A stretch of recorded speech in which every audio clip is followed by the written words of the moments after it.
आज मैं आपको एग्जॉर्सिज्म की एक ऐसी सच्ची घटना के बारे में बताने जा रहा हूँ जिसमें शैतान ने पेशेंट का इलाज करने वाले डॉक्टर को ही गायब कर दिया। ये उस डॉक्टर का लास्ट केस था और इसके बाद उस डॉक्टर को आज तक कभी देखा नहीं गया, इवन कि उस डॉक्टर की आज तक लाश भी नहीं मिली। तो क्या हुआ था आखिर उसके एग्जॉर्सिज्म के दौरान, जानते हैं आज की इस कहानी में। मेरा नाम है आर्यन और आप देख रहे हैं the dark series episode 7 the exorcism of Judith Westead. इस कहानी की शुरुआत करते हैं डॉक्टर हेनरी वेस्ट से। डॉक्टर हेनरी वेस्ट एक इंस्टीट्यूट में काम करने वाले डॉक्टर थे, पर उन्हें पैरानॉर्मल केसेस में बहुत ही ज्यादा इंटरेस्ट था। वो एग्जॉर्सिज्म और ऐसे गोस्ट केसेस को लेके बहुत ही ज्यादा ऑब्सेस्ड रहते थे और अपने काम में वो इतना ज्यादा बिजी रहते थे कि वो अपनी फैमिली को भी बिल्कुल टाइम नहीं देते थे। डॉक्टर हेनरी वेस्ट अपने काम को लेकर इस हद तक साइकोपैथ थे कि इंस्टीट्यूट के बाहर उनकी एक खुद की सीक्रेट लैब थी जिसके अंदर वो स्पिरिट्स, पैरानॉर्मल एक्टिविटीज और सुपरनैचुरल एबिलिटीज के ऊपर रिसर्च करते थे।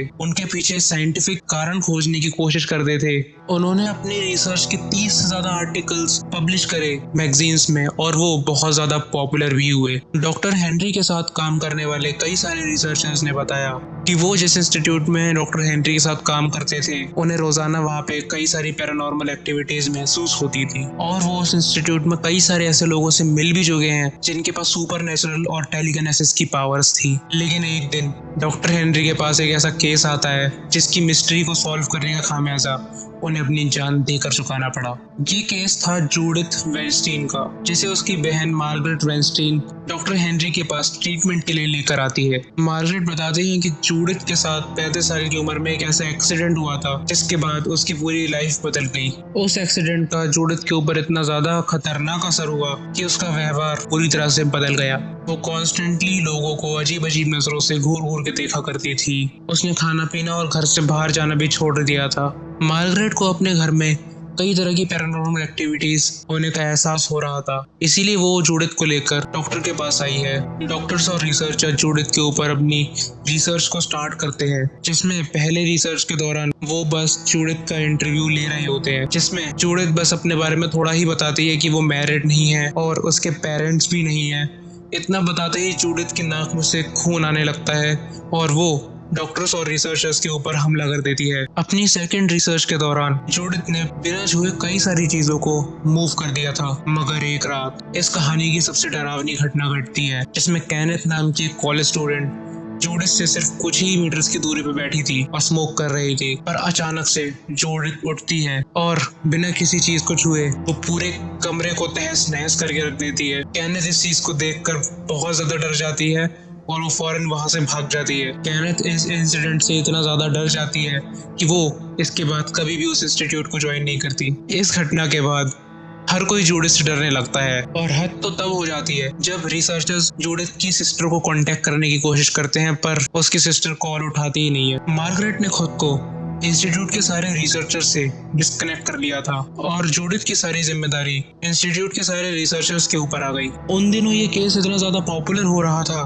कि अब गवर्नमेंट भी इस केस में इन्वॉल्व हो चुकी थी। इसके बाद के कुछ एक्सपेरिमेंट्स में जूडिथ रिसर्चर्स को फायर को कंट्रोल करना दिखाती है, जिसमें वो 5 में से 2 कैंडल्स बिना कुछ करे सिर्फ अपने दिमाग की ताकत से ही जला देती है। इसके बाद के एक एक्सपेरिमेंट में जब एक रिसर्चर जूडिथ को कुछ ड्राइंग बनाने के लिए देती है तो जूडिथ एक पेंडेंट की ड्राइंग बनाती है और उस रिसर्चर से कहती है कि तुम उस दिन वहां नहीं थी। ये चीज सुन के और जूडिथ की उस ड्राइंग को देख के वो रिसर्चर इतना ज्यादा भड़क जाती है कि वो जूडिथ के ऊपर हमला कर देती है। बाद में हमें पता चलता है कि उस रिसर्चर की मॉम एक पेंडेंट हमेशा अपने गले में पहनती थी, जो पेंडेंट उसी शेप का था जिसकी जूडिथ ने ड्राइंग बनाई थी। और उसके मॉम के आखिरी वक्त में वो रिसर्चर अपनी मॉम के साथ नहीं थी और जूडिथ असल में उस रिसर्चर के दिमाग के साथ खेल रही थी, उसको ऐसी चीजें दिखा के जिससे कि वो और ज्यादा अपना मेंटल बैलेंस खो दे। गवर्नमेंट उस इंस्टीट्यूट में अपने कई सारे ऑफिसर्स तैनात करती है जो जूडिथ के ऊपर 24 घंटे नजर रखते हैं। एक रिसर्च के दौरान जूडिथ को ब्लैक कलर की वॉमिट आने लगती है, जिसके बाद रिसर्चर समझ जाते हैं कि जूडिथ के ऊपर डेविल का कब्जा है। फिर सेकंड रिसर्च में जूडिथ के ऊपर बार बार रेड लाइट डाली जाती है जिसके अंदर वो गायब हो जाती है। जब इस सेकंड रिसर्च की वीडियो क्लिप सामने आती है तो उसमें साफ दिखाई दे रहा था कि जूडिथ के अंदर से कोई शैतानी चीज बाहर आने की कोशिश कर रही है। उस केस में जितने भी लोग इन्वॉल्व थे उन सबको अब अपनी रियल लाइफ में भी पैरानॉर्मल एक्टिविटीज महसूस होने लग रही थी। अब गवर्नमेंट ऑफिसर्स और रिसर्चर्स के बीच में झगड़े होने लगे थे। गवर्नमेंट ऑफिसर्स जूडिथ को अपने फायदे के लिए इस्तेमाल करना चाहते थे, जिसमें वो उससे अपने दुश्मन की इंफॉर्मेशंस, वेपन्स और उनके बेस कैंप्स की इंफॉर्मेशंस जूडिथ से निकलवाना चाहते थे। पर जूडिथ जब इन चीज़ों को बताने से मना कर देती है तो वो जूडिथ को बहुत टाइम तक इंटरोगेशन रूम में रखते हैं, इवन उसे इलेक्ट्रिक शॉक देना शुरू कर देते हैं। और ये सब चीज़ें डॉक्टर हेनरी को बिल्कुल भी पसंद नहीं आती कि कोई उनके पेशेंट के साथ ऐसा बर्ताव कर रहा है और अपने फ़ायदे के लिए उसे ऐसे यूज़ कर रहा है। इसके बाद गवर्नमेंट ऑफिसर्स एक बहुत खतरनाक एक्सपेरिमेंट जूडिथ के ऊपर करना शुरू करते हैं, जिसके अंदर वो अपने ही एक सोल्जर को लाइव टेलीकास्ट में जूडिथ को दिखाते हैं और उससे उसका नाम और लोकेशन पूछते हैं। जूडिथ थोड़ी देर बाद उस सोल्जर की सारी इंफॉर्मेशन बता भी देती है, लेकिन उसके बाद जो होता है वो कोई सोच भी नहीं सकता। जूडिथ इतनी दूर से ही बस उस सोल्जर को देख लेने से उसे पोजेस करने लगती है। उस सोल्जर की हालत खराब हो जाती है लाइव टेलीविजन पे। इसके बाद वो गवर्नमेंट ऑफिसर्स फौरन अपना उस एक्सपेरिमेंट को रोक देते हैं, पर इसके बाद वो समझ जाते हैं कि जूडिथ के अंदर जो शैतानी आत्मा है वो इतनी ज्यादा ताकतवर है कि वो सिर्फ देखने भर से किसी को भी पोजेस कर सकती है। अब वो गवर्नमेंट ऑफिसर्स एक प्रीस्ट को वहां बुलाते हैं और प्रीस्ट को सिर्फ देखने भर से ही जूडिथ बहुत ज्यादा अनकंफर्टेबल होने लगती है। वो ऑफिसर्स प्रीस्ट को एक मास्क पहनाते हैं जिससे कि जूडिथ उनकी शक्ल ना देख पाए, और वो प्रीस्ट उस ग्लास चेम्बर के अंदर जाके जूडिथ का एग्जॉर्सिज्म करने लगता है। एग्जॉर्सिज्म के दौरान जूडिथ को जितना दर्द हो रहा था वैसा ही दर्द बाहर बैठे एक सोल्जर को भी हो रहा था। वो भी बिल्कुल जूडिथ की तरह ही बिहेव कर रहा था। उसी समय उस ग्लास चेम्बर के अंदर एक ब्लास्ट हो जाता है। ऑफिसर्स इस ब्लास्ट के बाद प्रीस्ट को बाहर निकाल लेते हैं और ग्लास चेम्बर को बंद कर देते हैं, जिसके बाद चीफ ऑफिसर कमांड देते हैं जूडिथ को शॉक देने के लिए। पर जूडिथ को शॉक देने के लिए उसके सर पे जो इलेक्ट्रोड वायर्स लगी थी वो निकल जाती है, जिसको वापस लगाने के लिए चीफ ऑफिसर बड़ी हिम्मत करके